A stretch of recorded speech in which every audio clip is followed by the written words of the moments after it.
Welcome to my third lecture in our course, Socialism, a History. Today, we're going to discuss so-called utopian socialists. Last time, we explored the background, the prerequisites, intellectual fountainheads that contributed to the rise of this secular creed called socialism. We examined those people who, within the Christian tradition, developed certain ideas that later contributed to this general secularization and the eventual rise of socialism. We talked about Thomas Müntzer, for example, who was in charge of the peasant war in Germany, who propagated the salvation of those who suffered, those who were in pain, encouraging people to revolt against the rich. We also talked about the Enlightenment and how people of Enlightenment, driven by these ideas to find natural laws in nature and society, came to believe that they can invent a perfect, a foolproof system, scheme that would contribute to the general well-being, that could establish a paradise on the earth once and for all. We also talked about Freemasonry, that provided some organizational shells to the first socialists to conduct their propaganda, to recruit people. And we also found out that the very message of Freemasonry, that semi-secular view of God as the great architect that was open to all creeds and religions, resonated well with these cosmopolitan dreams of would-be socialists. Okay. So today we are going to discuss so-called utopian socialists, and as I say, so-called, and in fact I should have put this expression in quotation marks. Okay. The very expression utopian socialists originated with Marxism. Okay. Marxist socialists who opposed their predecessors labeled them utopian socialists. So we have to put this expression in quotation marks. Okay. And the first thing that upset later Marxists about utopian socialists was that so-called utopians, they did not want to smash the existing society. Okay. They wanted somehow to transform the society gradually from up above without violently smashing the whole system. Okay. So let me again highlight this expression. See, I did not put it in quotation marks in my syllabus, but here I put it in quotation marks because, as I said, Marxian socialists who followed so-called utopians,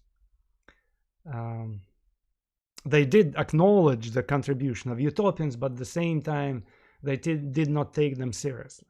Okay. First, let me remind to you the spirit of the time we're talking about, the time of the Industrial Revolution. Remember, last time we discussed this fourth element that contributed to the rise of the socialist ideas. It was the Industrial Revolution, and how, historically speaking, in a long-term perspective, Industrial Revolution did improve the living conditions of labor, but at this time, this misery of life in cities, the long working day, upset people very much, and they didn't view this Industrial Revolution as something progressive at that time. They talked more about so-called satanic mills, okay? Especially when they saw these examples of the child labor. Ironically, English government had to overcome resistance of parents trying to forbid the child labor because many parents wanted their children to work too. Okay. And in fact, one of the reasons public schooling was introduced in England was to keep children at schools instead of allowing them roam around idle, or to perform some back-breaking labor along with their parents. Okay, so it was one of the incentives to raise the public schooling, public education. At the same time, during this period of industrial revolution, and remember, England was the pioneer from roughly the 1760s to the 1830s. England saw this mass transformation of the country. Entire country was turned upside down. Before it was the country of landlords and peasants, and by the middle of the 19th century it became the country of middle class or bourgeoisie, as Marxists would have said, and labor, working class people, or proletarians. Proletarians, it's a Marxist expression which Marxists used to talk about industrial working class. So the social life, economic life of England and later other countries in continental Europe was dramatically changed. A lot of people hated the Industrial Revolution. Again, remember this meme, satanic meals. But at the same time, many people could not deny the obvious, that the Industrial Revolution did create a lot of goods, useful goods. The Industrial Revolution, for instance, in textile industry, made the clothing, garments available to everybody.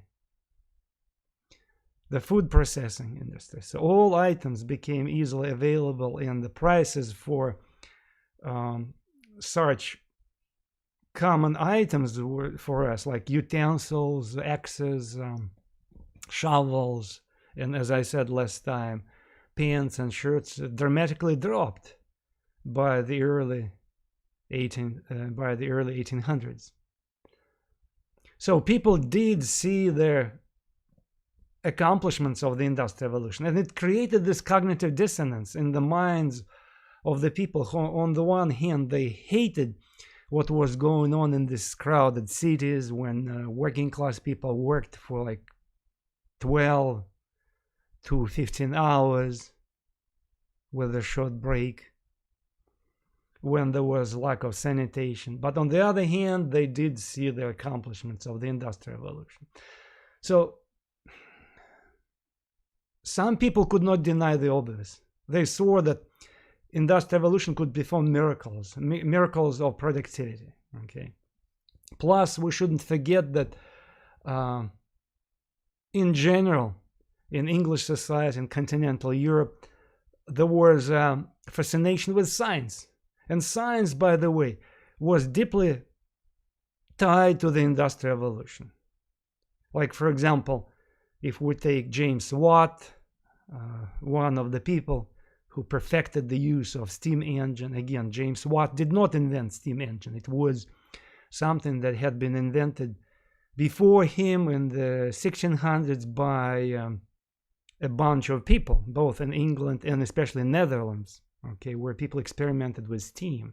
Remember, there was a big pool of people in Europe, these inquisitive people who questioned nature, who were curious about the world around us.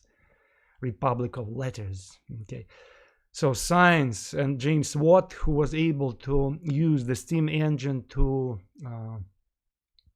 pump water from coal mines, and then, as you know, steam engine was used to move carts to deliver coal from mines, and later the steam engine was used to drive passenger carts, that hence the origin of trains. Okay, so anyway, people did worship science at that time. They saw these grand accomplishments of science. Okay, so that is why there was a group of people, and now we're talking about these first fountainheads of socialism, who embraced socialism, who on the one hand didn't like what was going on in these factories, but on the other hand they loved and worshipped science, and they could not deny the accomplishments of the industry. So that is why in the minds of a growing segment of population, there was a conviction that we need to use industry.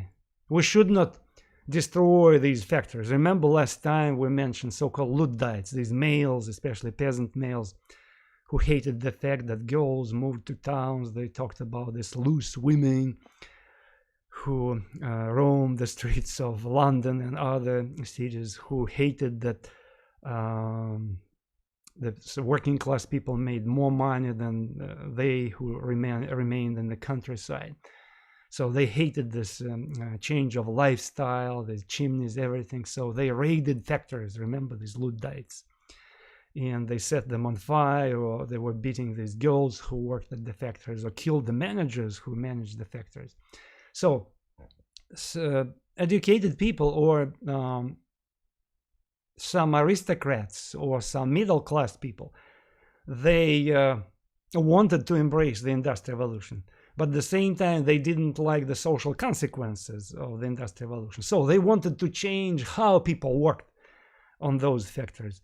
They wanted to change the length of the working day. They wanted to change the sanitation conditions. Okay, they wanted to improve the living conditions of labor. Okay, we do need factories. We shouldn't wreck them. We shouldn't destroy them. But at the same time, we should create this environment that will allow us to use the same industry only in a good, humane way. Okay.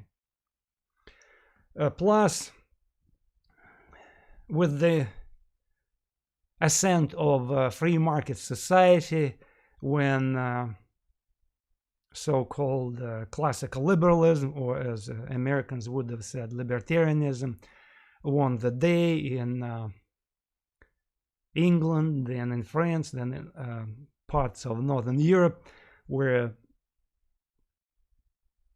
a free market was introduced, some people became scared of this free competition. So they saw these competing business people who competed with each other as a very bad thing. Okay, they said, look, in old times, in Middle Ages, there was an established order where everybody knew his or her place. Landlords, yes, the backward people, but at the same time, landlords and peasants, they were taking care of each other. That's how they viewed these romantics. I repeat, not only conservatives, but some people who sympathized with the plight of working class people. They said, oh, in old times, it wasn't bad. There was this pastoral lifestyle. Peasants worked for landlords. Landlords were taking care of them. This feudal society, a feudal order. Okay. And it was obvious that Industrial Revolution dislodged the old classes of people. Not necessarily peasants, but also craftsmen, hand weavers, who lost their trades. They were squeezed out by factories, by the mass production. Okay. And suddenly we have a bunch of competing enterprises, like a bunch of textile factories that competed with each other, or a bunch of bakeries that competed with each other for the customers. And since a lot of people didn't know how economy worked, how economy functioned, they thought that it was a very bad thing when people competed with each other. So you shouldn't compete. Okay. So we should organize life from above. Some kind of enlightened masters should come and they should organize. They should destroy the anarchy of the free market. See, that's how many people in the wake of the Industrial Revolution, in the wake of the French Revolution. Remember, we talked about Gracchus Babeuf, who was upset that he said, okay, guys, we eliminated the feudal order, but at the same time, we have on our hands this economic inequality when people compete against each other. It's not a good thing. So we should eliminate this. We should give power to some government a good governance. It should be benevolent government. Of course, it never struck them, this idea that any benevolent government could turn into bad government. But anyway, they thought that it should be good government, the benevolent government that should organize people, that should eliminate competition in society and introduce this a good order. Okay, something that had existed before, but only without feudalism. Okay, when everybody knows his or her place, the government in charge, good government. Okay, based on modern accomplishments of science, industry, we are going to organize society in a rational way. Remember, religion of reason, as French Jacobins said, we need the religion of reason to rationally, from above, or to organize our society. Okay, and that's how I want to introduce a first person, one of the spearheads of this utopian socialism, Andrei Simone. Andrei Simone, one of the three major spearheads of socialism in the first 3 decades of the 19th century. Okay, the first of them, I will introduce the first of them. Andrei Simone was an interesting character from the very beginning. He was, by the way, an aristocrat. He originated from an old aristocratic lineage of French nobility, but eventually he came to sympathize, like frequently happens with people who originate from elite circles. They feel guilty, they fall in love with so-called common people, and they believe that from up above they can bless the common people somehow to change the society, to improve the living conditions of so-called common people. So Andrei Simone was one of them. From the very beginning, from his childhood, he believed that he was destined to some grand deeds. Okay. At first, in his life, he performed these grand deeds in this erratic way. He traveled the world. He wanted to do something grand, okay, something big. Those of you who read this chapter from one of the books I assigned for this course, Heaven on Earth, or other texts, you may have read that Andrei Simone actually traveled to British colonies, what would become the United States of America, which in the early 1770s were still British colonies. And in fact, he comes there at the time when the American Revolutionary War started. So he joins George Washington, or the army of George Washington, and he becomes one of the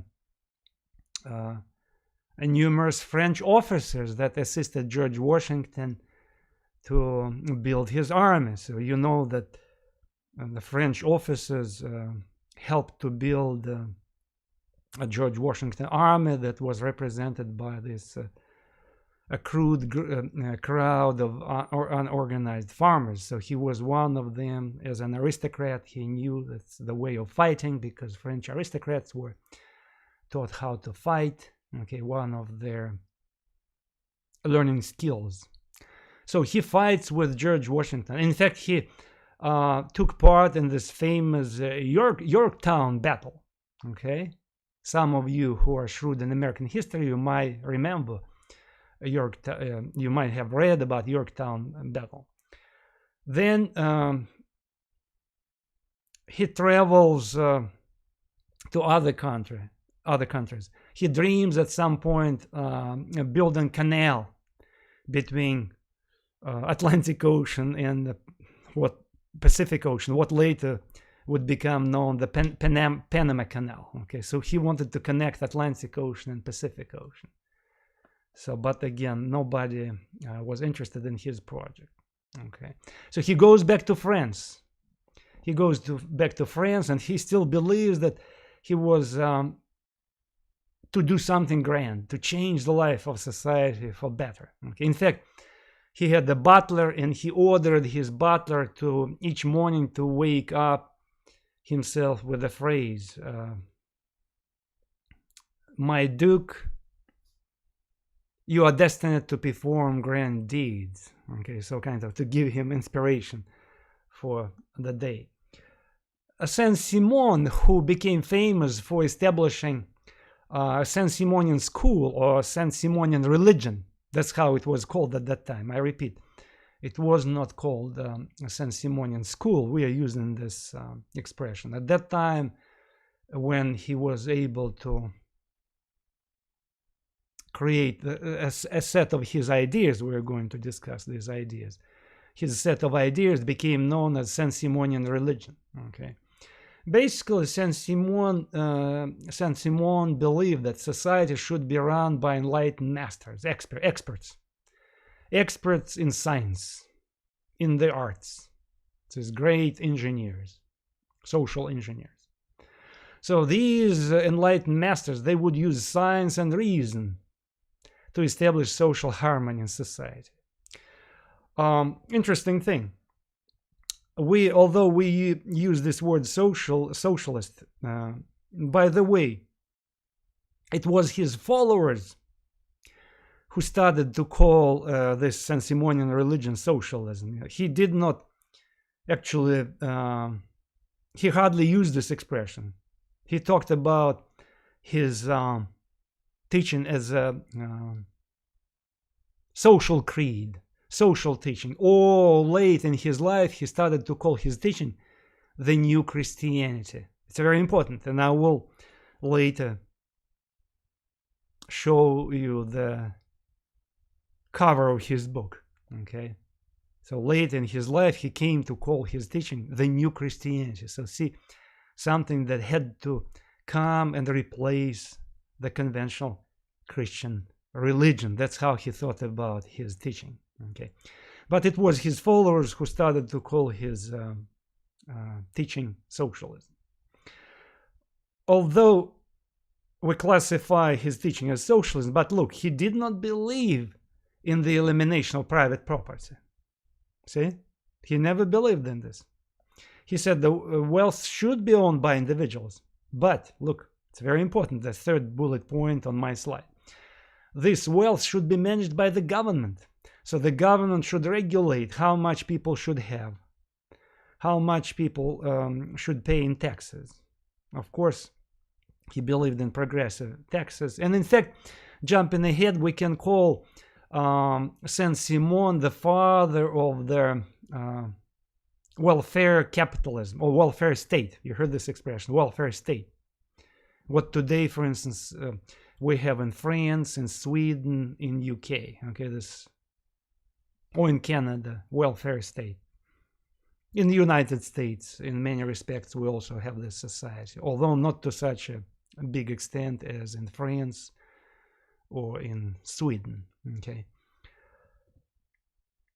It was his followers, actually, who went further, who started to speak against private property, okay. And I will mention this. So, wealth of the people should be heavily regulated by the government. In fact, and that's where I guess we still have to call him socialist, because he said, ultimately, it's not the people who should control the wealth. The final say should belong to the government. And that's where his socialism, of course, kicked in. So, the government should have the final say.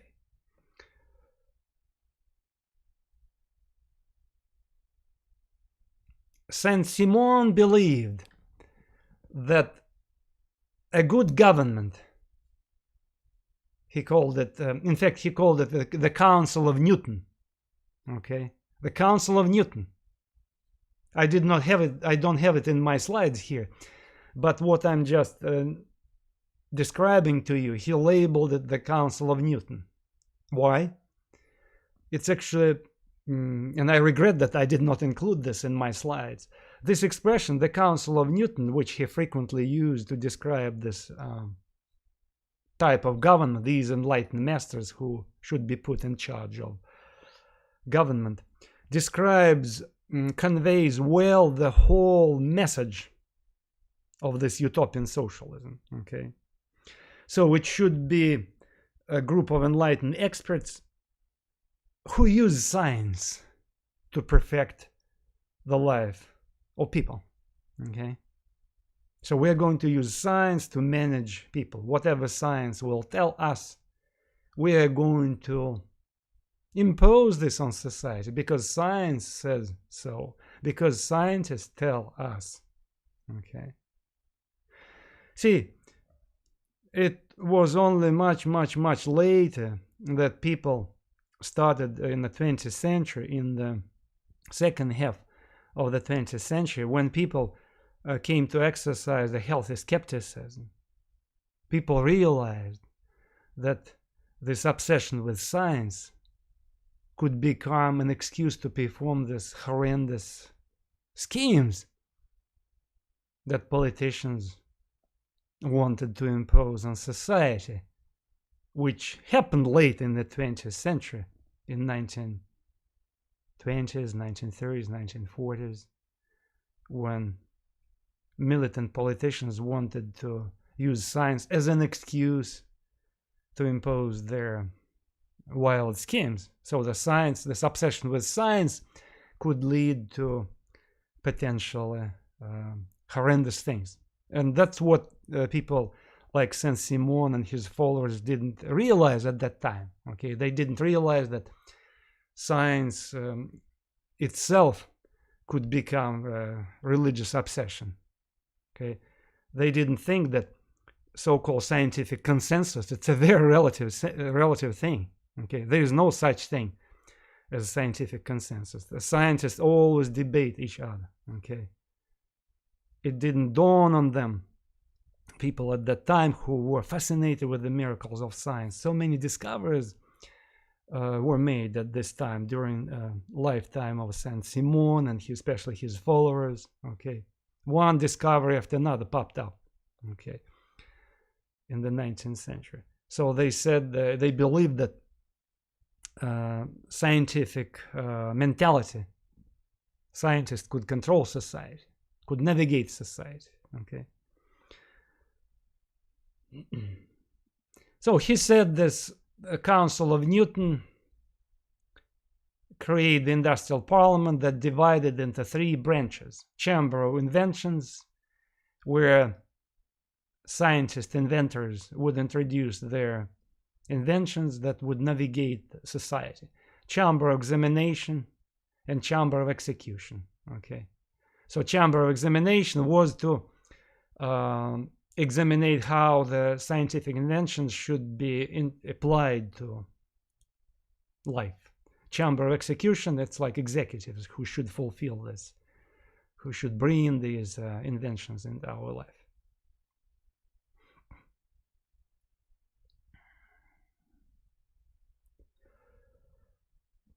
So we select projects,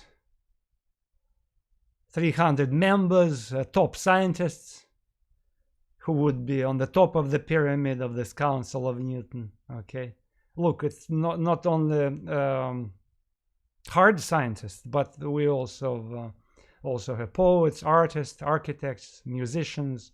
They also contribute. They also serve as enlightened experts. Okay.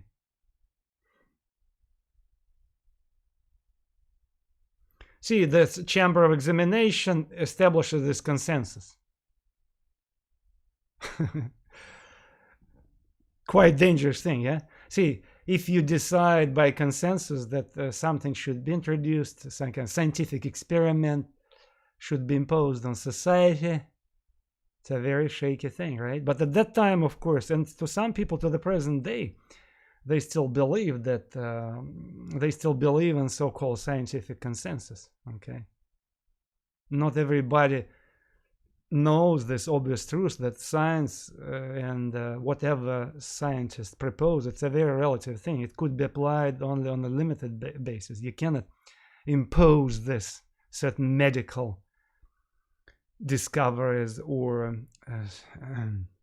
industrial discoveries or some kind of ecological recommendations issued by science to impose on entire globe, on entire society. Again, it's a sure way to totalitarianism. But again, at that time and to the present day, people still believe very much in scientific consensus. They don't want to think small. They want to think big. If something said, hey, it's good, okay, so majority of scientists said it's good, so let's impose it on the entire society. Okay, that's how it worked in case of Saint-Simon. So these expert scientists, they choose the project, particular project, and impose it on society and change entire life. You know, everybody had to abide by this. Okay. Of course, a chamber of executions to review projects and make sure that it's fulfilled. Okay, here's the book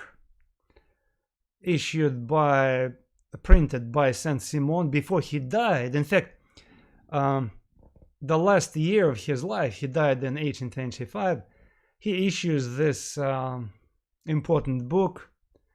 It's a book actually of dialogues between a conservative and inventor.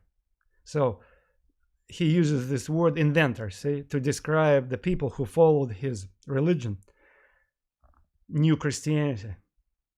Okay, see, it's another interesting thing. So people who followed his new religion, they were labeled as inventors. So which again conveys this whole idea that he was fixated on science, that science should control society. A dialogue between a conservative and inventors. The title of the book, The New Christianity. That was his teaching. Saint-Simon dies in 1825. Okay. By the time he died, he was able to generate hundreds of his supporters. And soon, two charismatic persons among his supporters came forward and decided to establish what became known as Sensimonian religion. Okay. In fact, unlike Saint-Simon, who labeled his teaching the New Christianity, his followers, Sensimonians, they more frequently use this expression, Sensimonian religion. And in fact, I'm showing you, excuse me, this picture, a very vivid picture that shows how Sensimonians thought about themselves. Okay, it's a contemporary picture that shows in the middle one of the leaders of the Sensimonian religion. His name was Enfantin, and the second man who also became prominent in Sensimonian religion, his name was Bazar. Okay, so we see here Enfantin, who stands between a Templier on the one hand, okay, Templier, and Abbot on the other hand, okay, and he is in the middle with this holy sign on top of his hand. It's just to show that, you see, on the one hand, we have, yes, popular among French intellectuals, some esoteric obsessions with Templiers, occult knowledge. They're very influential. On the other hand, we have the mainstream society, still conventional religion. We have abbots, bishops, whatever, Catholic priests. It's a generalized, of course, generalized picture. But who is in the middle? Who is gaining the influence in our modern days? Us Sensimonians. We are the cutting edge of the evolution. We're the cutting edge of science, of progress, because we are the carriers of the bright and the best ideas, because we want this benevolent government based on science. Okay. Here's another picture. Again, it's Enfantin, and look at his outfit. Enfantin wore, we would say, t-shirt, like a shirt under his kaftan, which says le père, which means the father. So he thought about himself as the father, and his another charismatic, his friend, colleague, another charismatic person, Bazar. So they were in charge of the Sensimonian religion. After Saint-Simon died, they said, gathered all supporters, followers, and said, I have a quote somewhere.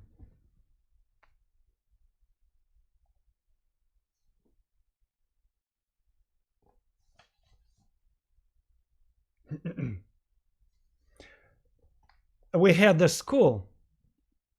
We had the Sensimonian school. But now our task is to create religion. That's what Enfantin said to his followers. And what they said, they set up a school of missionaries to propagate the secular religion. And about 300 Sensimonians, about 200 men and 100 women, because women were very big in this religion. In fact, we have to stress that Sensimonians, they were strong advocates of women's rights, unlike many other groups. In fact, unlike many other groups of French society at that time, they were the most progressive in this case. So 100 women missionaries they had, 200 men that traveled all over France and to other countries to propagate this message of Saint-Simon, so how life should be organized. Okay, they started to write letters to prominent politicians, to the Roman Pope, to the Russian Tsar, to the British Prime Minister, to different dukes and kings of the Germanic states. Remember, Germany was separated like 48 states. So to all these leaders, they wrote letters arguing that we have the scheme, we have the plan how life should be organized. Okay, so they tried to solicit the help of these elite people to make sure that their project would be supported. Okay, of course, hardly anybody answered, but it didn't discourage them.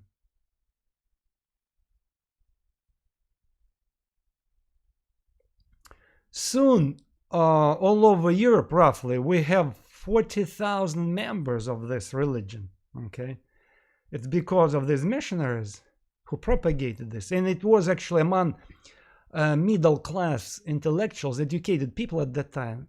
It was cool to read Saint-Simon's book. It was cool to get to go to listen to these lectures or social missionaries sent out by the Sensimonian religion. Okay, it was like this a fad, an intellectual fad actually among educated people. So if you read memoirs of different travelers who traveled to France from Germanic states, or in my case, when I teach a history of Russia, I read occasionally diaries of Russian middle class people, aristocrats who visited Paris of the 1820s, 1830s, 1840s. And they frequently made the point that, oh, we need to go to one of these meetings organized by Sensimonians, okay, because it was cool, it was fashionable. I'm trying to find a current analogy. What could it be? Something kind of intellectual fad, you know? Those of you who in philosophy or in humanities, you might heard about what postmodernism, Michel Foucault. Okay, it's a fashion, like a fad that spread around in Western culture. Okay, United States, Canada,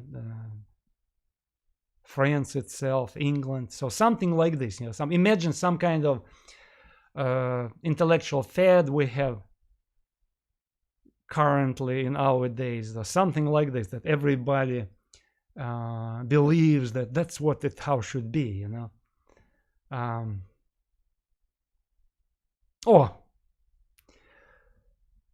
environmentalism, you know. Again, I don't know what is your view of environmentalism right now. Environmentalism, it's almost like a secular faith for some people. Okay, we have people who preach environmentalism, almost like you have to live certain lifestyle. You have to do recycling, something. And some people go to the very extreme, or they, in this case, again, I'm not issuing any judgments, so you are to judge on your own, okay? Because I'm open to any religions. But if you Google, you will find out that environmentalism recently became like a religion, and a lot of people believe that's how it should be, okay? Because here we have such positive idea that environment should be protected. Everybody agrees on this, but some people take it further. They say that, oh, it should be, the state should regulate everything. It should be a group of scientists in charge of this. You know, they should decree something and for entire society, and all other people should abide by this, you know, and no question asked. So everybody has to do it. So if you ask questions, so it means you a reactionary, or you're kind of outside of the progressive thinking. So some people take it to the extreme, and that's what was Sensimonian school at that time. So all people who believed in progress, who believed in science, they tried to plug into this Sensimonian religion. Again, I'm not issuing any judgments, just you are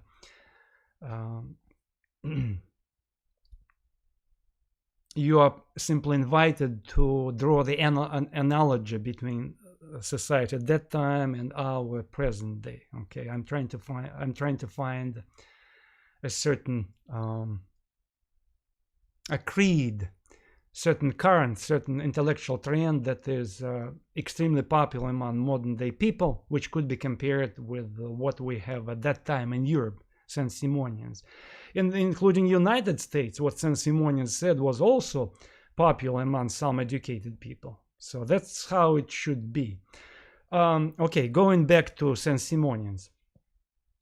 So his followers became, it always happens, okay, when we have a charismatic person who sets up a teaching, a sect, a faith, a creed, an ideology, and those people who follow, they try to follow it to the very letter, and usually they take it to the extreme. We have it everywhere. So followers normally take it a bit further, especially new kids on the block who come and join, say, oh, we're going to be more kind of loyal to the creed, we will take it further. And that's what happened with followers of Saint-Simon. They started taking it further and further. And many Sensimonians, unlike their own teacher, they started to speak against the private property, and especially they criticized the inherited wealth. They said the inherited wealth, it's a very bad thing. It spoils people. Okay, we should confiscate the inherited wealth, or at least we should tax it so heavily that it shouldn't be there. Okay, we should discourage people from inheriting wealth. Wealth should be created by a person in his or her lifetime. Okay, and some Sensimonians actually went further. They started speaking against private property in general. They said the government should be in charge of everything. Okay, so these were the people who were increasingly using this expression of socialism more and more, and that's how in textbooks we have Sensimonianism labeled as part of socialism.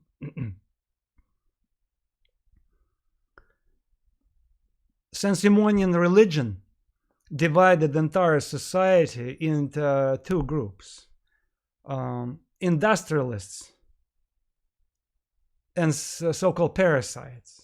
Okay, look, to the industrial class, they included not only labor, but also manufacturers, which according to Marxism which came late next week, we're going to talk about Marxism. Manufacturers or bourgeoisie shouldn't be together with labor, okay? And that's what was the biggest disagreement between Marxian socialism and what we call now the Sensimonian religion, or this utopian socialism, as Marxists said. So Sensimonians, they said that industrialists, these are artisans, these are industrialists, manufacturers, bourgeoisie, who do not inherit wealth, but who create the wealth, who manage factories. Managers, scientists, scholars, artists, and of course people of labor. Yes, people of labor.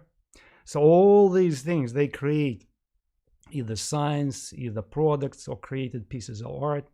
But who are the parasites or drones? These are church people, police, governmental officials. So these are the parasites. So the parasites should be eventually phased out, not by force, but by gradual reforms. See, they, unlike later radical socialists, Sensimonians believed in gradual transformation of society. Okay, that from up above, gradually you can transform society. But still, trying to transform their society, they went to the extremes. See, I want to show you the last bullet point in my slide. Look at this: model community in Paris suburbs. So being fixated on grand social engineering, they wanted to set a bunch of examples in society, to show to the rest of society how life should be organized in order to be progressive, in order to be good, okay, in order to turn people into socialists. For example, some Sensimonians who became obsessed with railroads, it's another miracle of industrial revolution, they picked up and they started to glorify it. They said, look at these private entrepreneurs, railroad builders who compete with each other. So one of them builds a railroad, let's say from Marseille to Paris, on the one side. Another person builds a railroad from the same city, on a city that is nearby Marseille, to Paris. So why do we need 2 or 3 railroads from the same place, or roughly from the same province to Paris? Let's ask the government to build one railroad on a straight geometrical line. Again, that's another interesting obsession which we find in throughout the 19th century. This obsession with geometrical grids, lines, that everything should be done by science in the geometrical patterns. Okay, we should overcome chaos. For instance, those people who were reading Sensimonian writings, works, or who followed the creed or the message, better to say, who followed not the creed but their message, they said, why should we build cities in a chaotic way? We should build streets and grid lines, straight, parallel, perpendicular, okay? We shouldn't build the houses in a chaotic way. The same with railroads. We should build a railroad as a straight line from Marseille, southern France, to Paris, okay? See, straightforward, geometry, obsession with science. Anyway, trying to convince people that you should live a collective life, you should help each other, you would become socialist. They set up a model community in suburbs of Paris, headed by this guy, Enfantin, and these men and women who came to live in this commune It was like a countercultural commune. They wanted to shock and awe entire society, to show them how the lifestyle should be organized. First, they eliminated this institution of marriage. They said the life should be based on affection. So reasonable enough, right? So love should be based on affection, not on some kind of formal decrees. And so these men and women who came to live with each other in this commune in suburbs of Paris, they were just connected by informal relationships. And then you can see this picture. That's my major point I'm trying to make. So to shock and at the same time to set an example to the rest of society, Sensimonians, they designed a particular clothing that was buttoned from behind, okay, to encourage people to assist each other. So basically what you see here on the slide, that's how two persons, they practice socialism. See, if I'm one individual and my buttons on my chest, so I button my shirt and that's it. I'm an individualist, so I'm not good. But if I have my shirt with buttons or kaftan with buttons behind or with some kind of strings, so I'm asking my friend to help me. And the next time I will help him. So we establish these bond, the socialist bond, collectivism, okay.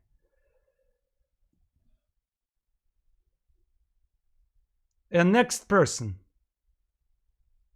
whom I want to bring to your mind, and I'm sure when you were preparing for this class, you already read about him. It's a British textile manufacturer named Robert Owen. Here we have a business person who came to sympathize with the plight of working class people and who wanted to improve, sincerely to improve the life of workers, and he did. But he went further by, like Saint-Simon, becoming the first one of the first spearheads of socialism. In fact, it was Robert Owen who was the first to use the word socialism. Okay, as I told you last time and before, I think in my first lecture. So Robert Owen was the first to introduce this word socialism somewhere in 1826, 1827, and then this word spread to France, where Sensimonians used it, okay, and the first socialist clubs, groups. Robert Owen was a self-made man, that we would say. So he had a little formal education, but at the same time, from early on, he was interested in textile manufacturing, so he became eventually a manager in one of the textile factories. He married, he had a good marriage. He married a girl from a rich family of another manufacturer, textile manufacturer. Anyway, a good, successful marriage. By the way, by the time when he married, he already was a businessman. It's not I don't want to say that he was a poor man and married money. Yes, he married money, but at the same time he already managed a textile factory and he had shares. He accumulated wealth, invested in shares, so he was already a successful entrepreneur. So he started to manage one of the textile factories in New Lanark.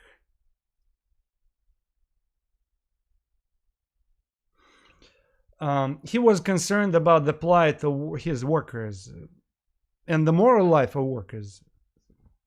First, long working day, 15 hours, not good. Okay, he wanted to improve this somehow. At the same time, the males who were employed at this particular factory, like everywhere else, one of their favorite pastimes was to drink on weekends when they had to relax after a hard working day, and the women also drank and children drank. By the way, we need to mention, which some of you might be aware if you read history, European history. If you don't, I would like to stress this. At that time, everybody drank, men, women, and children. So children drank beer since like 10 year, 11 year. They were drinking beer. It was like ale, like what we today drink Coke. I personally don't drink Coke, but I don't like it for different reasons. But some of you might drink soda, left and right each day. That's how people drank ale, beer at that time. On weekends, hard liquor. Men and women drink hard liquor. Okay, whiskey. So he wanted to curb this because he didn't like drinking. He, quote unquote, was Puritan in this case. Of course, religiously he wasn't Puritan, although he did originate his Puritan tradition. Although being a skeptical person, remember we said as a result of Reformation changes introduced by Reformation, many descendants of Puritan lineages, they became skeptical about not only the church but about the Bible, and further became secularized. Okay, that was the point. So he was one of these Protestants who became heavily secularized, but at the same time he wanted to police people's moral life, to improve their life somehow. So sobriety was on his mind too. He also wanted to improve housing of people. Okay, he wanted to curb child labor. So he basically introduced child education. A school was attached to this factor. He built new housing for his workers. He cut working hours. I made a small mistake here. He didn't raise the wages. Okay, he did cut the hours of workers to 9 hours. But at the same time, he decreased working hours. Didn't raise wages. So we need to make a correction here. At the same time, part of his improvement was to trying to police people's behavior. Okay, he literally created this I would say regime of goodness. Let's put it this way, regime of goodness. That's how I can describe it.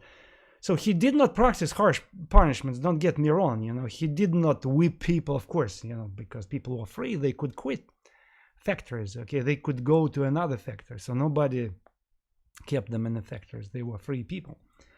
But at the same time, he kept certain books of character.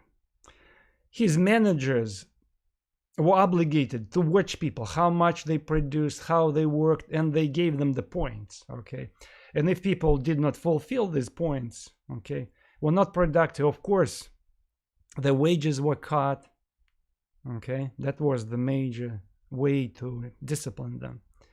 And of course, sometimes I assume it was done on a fair basis, but at the same time, as always happens, it could be abused by the managers who arbitrarily assigned in the books of character whatever they wanted, whatever number of points they wanted to give to a particular person. If you're my friend, I might give you more points. If you speak against me, so I might say, oh, hell with you, I will give you fewer points, or I will not give you any points, and I will report you to Mr. Owen that you are a lousy man or woman. Okay, so it reminds me of this books of character for each worker on his factory in New Lanark. It reminds me what Chinese today in big cities practice in their factories or in their whatever research institutes. They have so-called social credit. You heard about social credit. So the issue, if people misbehave somehow, okay, if they violate, if they speak against the government, if they abstain from work, if they read forbidden literature in China, in communist China, so they are given lower points. Their social credit goes down, and of course, some of them who have a lower credit rate, social credit rate, they even cannot buy tickets to fly from point A to point B in China. Yes, I'm not kidding. Okay, some of them literally become pariahs, outcasts. So at night, in the evenings, he also sent out watchmen to watch how people behave at home.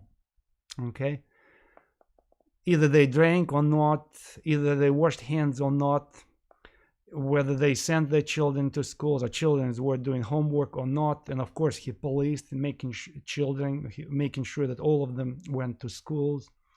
He was big on cleanliness, on hygiene. Okay, he wanted everybody to wash their hands, being efficient, orderly, to come to work at certain from certain hour to certain hour. Okay. He also put a big stress on education. Education is a big deal. Okay. Required kindness to each other, smile to each other, be nice. The gist of his philosophy is that you shouldn't blame human beings. Human beings like plastiline, like a clay. Okay. Whatever you make of them, they will become. So basically, human beings are not responsible for their actions. It's society that surrounds them that is responsible for their behavior. Okay. So let's create good conditions to shape this clay of common people, to make them into perfect people and good people. Okay. And of course, he was fierce opposition to religion. Okay. Didn't care about Mr. God and all these things, conventional religion, because we have science. We need to create good conditions. Human beings are gods, so we are in charge of society. We create these conditions. Okay. So eventually,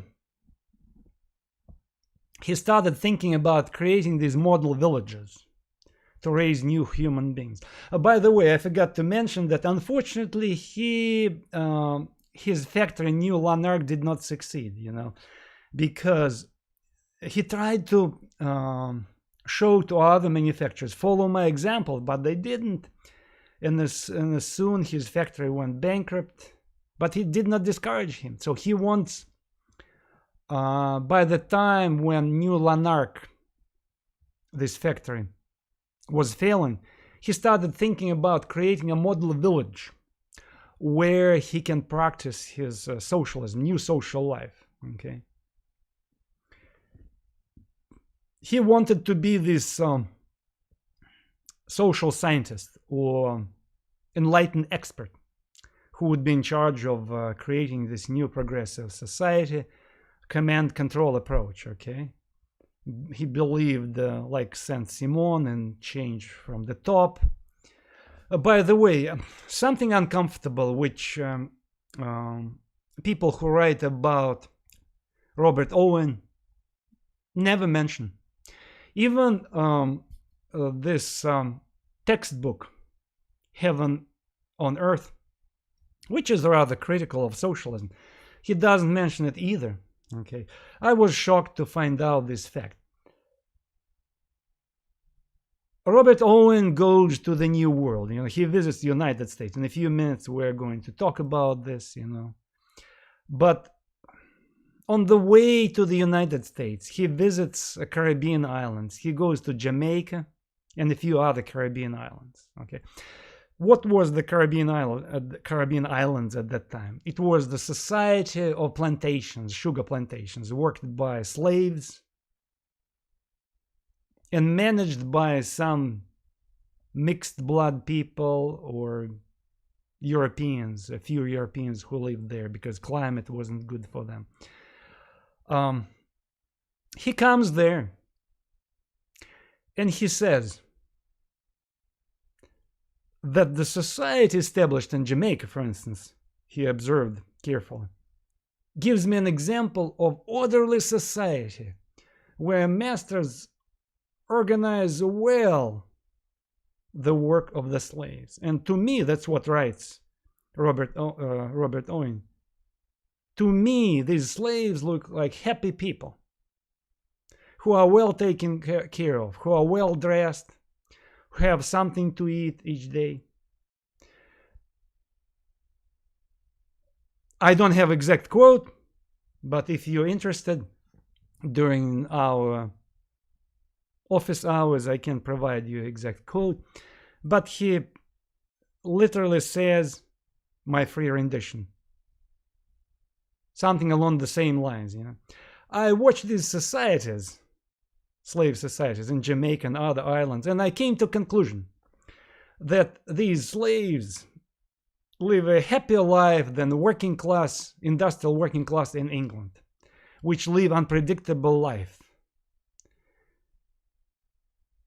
who have to deal with this anarchy, economic anarchy. See, he viewed the society of free market as anarchy. And to him, this Jamaican slave society, slave order, looked at a well-ordered society. And that's where, on the one hand, it logically, his view of slave system in Jamaica and the Caribbean islands exactly fits his paradigm of organization society from up above by enlightened masters. But at the same time, again, if you look from a moral viewpoint, even for some people at that time, remember, unfortunately, at that time, in many parts of the world, slavery was a natural thing. That's how people viewed it. It was only in a few European countries, plus the United States. They were first a few individuals who started to question this institution and fight against this institution. But his view of society fit his paradigm of top to bottom command and control. Okay, so that's how he viewed this society in the Caribbean islands. Okay, we do not destroy the existing system, we improve the system. Okay, we use our reason and science to improve this system. So anyway, he goes with the lecture on a lecture tour to the United States. Actually, he wants to put on air to kind of making sure that his visit is covered by all newspapers. So he asked the U.S. Congress to give him a Congress building to deliver his lecture, and later he claimed that, oh, I made a speech in front of the entire US Congress, which didn't happen in reality, but he simply used the building where US Congress was sitting to deliver one of his lectures, okay, just to kind of put on air, to kind of make him important in the eyes of the people. And eventually he chooses a place in Indiana on the Wabash River to establish his model socialist community that became known as New Harmony in Indiana. The year is 1825. By the way, he purchased the premises, all this building, including the church building, from a group of religious egalitarians, so one of the branches of Lutheran Church, a Lutheran sect that was called Harmonites, okay, headed by one George Rapp, R-A-P-P, Rapp, a Lutheran minister who created his separate sect called Harmonites, who wanted to create this egalitarian harmony. So they were very close in his views to Robert Owen, but they believed in God, Jesus Christ, everything, unlike Robert Owen and his followers. Okay, so these Harmonites had this, had set up this community, Harmony, called it Harmony in Indiana, and Robert Owen, who had correspondence with George Rapp, he offered to buy this community and the premises along with surrounding buildings, and eventually George Rapp sells him premises in Harmony, moves further to the west, and Owen comes there with his followers, about 900 followers, and they set up a new community called New Harmony. Okay, and they adopted, since there were many Americans who joined this experiment, they adopted the new constitution, having in mind to eventually replace American Declaration of Independence with their own progressive document, which they call the Declaration of Mental Independence. Okay, So we have to mentally change ourselves to kind of turn us in collectivists and socialists. Fortunately, we have an artist, a Swiss artist, Karl Bodmer, who traveled to the American West, and on his way to the American West, he stopped in New Harmony, Indiana, by the Wabash River, and he actually depicted this community. But unfortunately, he caught this community in a state of decay. The year was 1832, and I will mention a few words about decay of this community. So here, for instance, you can see this romantic landscape, but at the same time, it has this certain decay. So the pigs in the forefront, in the back, you can see the New Harmony. So that's the community, okay. New Harmony and Surroundings by Karl Bodmer, 1832. What you hardly can see here, if you see carefully, you will notice that the church building, the building they had been purchased from these Lutherans by Robert Owen, does not have a top. Here is another, it's a watercolor by the same artist, Karl Bodmer, watercolor made in 1832, okay. So now you can see the same church building without top. I guess they had problem with the cross and something, so they smashed the top and used this building for communal meetings. So now we have a socialist church, quote unquote, but where we're going to do communal meetings, talking about science, reason, and everything. Okay. But again, see here, you can observe this community in 1832 when it was already in decay, when Robert Owen left, but still the church building survived in this interesting condition. He hoped that the community would be the role model for the entire world, because he wanted, like Saint-Simon, to perform this grand experiment that would become the role model. Unfortunately, half of the people who joined his community, they were not good in regular labor. Like, they were not good agriculturalists, they were not good in working with hands, they were reporters, journalists, some kind of people of the book. Okay, there were some artisans among them, but who didn't know how to work on the land either. And plus, the major thing, since everything belonged to everybody, so they decided to have a common storage where people could take the clothing, could take food, and very soon the members of the community started to blame each other. Oh, you work less than me, I work more, you don't contribute. So there was this petty bickering. So who contributed more? Since there was no private property, everything belonged to everybody. So everybody argued with each other. So some people blamed others. Oh, you're a drone. No, you're a drone, so you don't work enough. In a few months, community started to go down economically. So they couldn't grow things. In a year and a half, they hardly had any food to support themselves. Owen invested all his money into this experiment. So for a while, they were able to exist by being sponsored by Robert Owen. Okay, when money was there, they could exist, they could eat, but when they ran out of money, that was over. So their socialism was over. There was nothing to keep this community going. Okay. So unfortunately, the community collapsed, and by 1827-88, Owen's son, so he quit on them. He said, oh, you're not good people. So he blamed the grand failure of his experiment on the people, not on his scheme, on his projects. He said, oh, I had a very good people. They are not good for socialism. If I had very good people, so we could have built socialism. But since I don't have a good human material, so I failed in this particular case. It's interesting. So what about the conditions, good conditions you build. So it kind of contradicts his own system. So you created good conditions, you created this shell, so why did it fail? So it means you have to bring from somewhere good people to make sure that socialism works.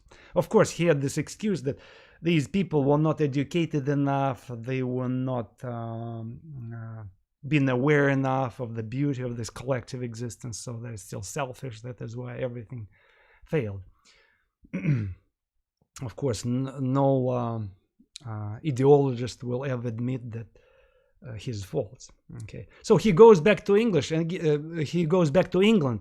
Still, he was not discouraged again. He comes back to England, and he sets up new groups. What he starts building, he starts building his church. Okay, he builds in various cities of England so-called halls of science. Sometimes church buildings, sometimes communal halls that were used to propagate science instead of religion. So on Sundays they had services where they read sermons, or we would rather say lectures. Owen published a book that was called The Book of New Moral World. So these Owen followers of Owen, they read excerpts from this book, they delivered lectures on the accomplishments of science, and at the very end they were singing on Sundays social hymns. So one of these hymns, for instance, went like this: community, the joyful sound that cheers the social band and spreads the happy zeal around to dwell upon the land. Community's labor blessed, redemption from the fall, the God of all by each possessed, the God of each by all. Community does all possess that can to man be given. Community is happiness, community is heaven. So that was one of the hymns which Owenites performed during the Sunday sermons, where they read excerpts from a book of the New Moral World, delivered lectures on cutting-edge discoveries in science, and at the end they were singing these anthems. His followers from the halls of science started to call him the rational social father. That was his formal title. See, interesting title. And being the rational social father, the person who presided over the secular religion, he appointed 6 social bishops, so these major people who monitor these halls of science and the spread of this religion. So basically, again, I want to make a point that we have here a semi-religious group, a kind of intellectual bridge between Protestant sects that were widespread at that time and emergent socialism. You shouldn't forget that it was time of the Great Awakening, 1820s, 1830s, both in England and the United States. We have such big groups become prominent in the United States and England, like Methodists. We have Shakers. We have Mormons. Some of these groups, like Harmonites or Shakers, they preached egalitarianism, this collectivism. So what I encourage you to do, don't separate Robert Owen from this Great Awakening movement. So it was part, a secular part, yes, but still part of this Great Awakening. The only difference, Owen took it further. So away from God towards secularism. But still, it was a spiritual movement. And it's not surprising that at the end of his life, Owen turned to occult knowledge and spiritualism, which many textbooks do not mention. Okay. So he started to think more and more about his movement as a spiritual movement. Okay, he actually, before he died, he started to call the spirits of of the deceased scientists from the past, to communicate with them. Okay, to receive like feedback from these scientists of old. Interesting, yeah. It's kind of religion of science in a spiritual guise. Okay. See, that's not many textbooks, even in this Heaven and Earth, in the other books I gave you, they don't mention this, you know. The conventional knowledge among socialists or among regular books, histories of socialism, they said, hey, Robert Owen or Saint-Simon, they were good, they were close to working class people, but late in the life, they became degenerates, you know, like reactionaries. You know, somehow they fell into spiritualism, or even in case of Saint-Simon, he called his teaching New Christianity. It's kind of the intellectual degeneration. It was not an intellectual degeneration. It was a logical result of their spiritual quest. Okay, that's the point I'm trying to make. Okay, we shouldn't separate their spiritual pursuits, their vision of socialism from religion. Okay, what good things Owen did for England is outlined here in the last point, bullet point on my slides. He tried to find the middle ground between his extreme collectivism, which he had practiced in New Harmony especially, which failed, and the private enterprise. See, he jump-started in England the cooperative movement, and that was his big contribution, which survived him, which spread around. I don't have too much time to talk about it, but it was very important. So he encouraged working class people to set up co-ops, cooperative stores with lower prices, and eventually workers became fascinated with the experiment, and experiment survived, and to the present day we have these cooperatives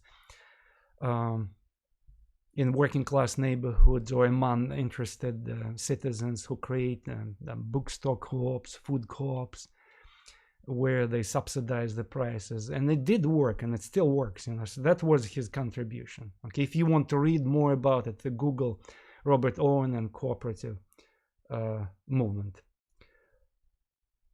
I'm finishing my story, and I would like again to emphasize that both Andrei Simone, Robert Owen, their major contribution was to launch a movement that became a secular religion that later became known as socialism. Okay, not all of the followers at first used the word socialism, but in their lifetime they increasingly used this expression, and by 1830s we already have this established socialist discourse, I would say. Okay,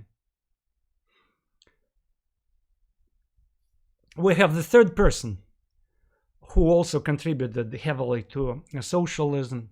His name is Charles Fourier. But I would like you to read in the textbook on your own about this person, because we ran out of time. And I thank you for your attention. I will see you next week.